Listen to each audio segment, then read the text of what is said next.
Young and talented director Prashanth Varma Hanuman సినిమాతో ఊహించని విజయాన్ని అందుకున్నాడు. పాన్ ఇండియా లెవెల్లో సత్తా చాటాడు. ఈ దెబ్బకు బడా బడా సంస్థలు ఆయనకు భారీగా అడ్వాన్స్ ఇచ్చినట్టుగా ప్రచారం జరిగింది. ఈ లిస్టులో ఓజీ నిర్మాత డివివి దానయ్య కూడా ఉన్నట్టుగా వార్తలు వైరల్ అయ్యాయి.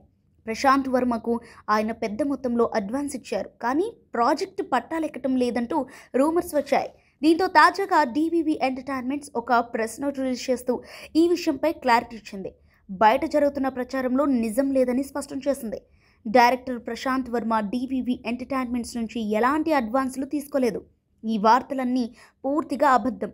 మేం దీన్ని ఖండిస్తున్నాం. మా మధ్య ఎలాంటి ఒప్పందం కానీ వృత్తిపరమైన అనుబంధం కానీ లేదు. అందువల్ల అన్ని మీడియా సంస్థలు, డిజిటల్ ప్లాట్ఫామ్లు, సోషల్ మీడియా పేజీలు వాస్తవాలను ధృవీకరించకుండా ఈ విధమైన తప్పుడు సమాచారాన్ని ప్రచారం చేయవద్దని కోరుకుంటున్నామని DVV entertainments press note release చేసింది.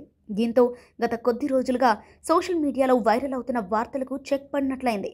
అన్నట్టు ప్రస్తుతానికి ప్రశాంత్ వర్మ జై హనుమాన్ సినిమాతో బిజీగా ఉన్నాడు.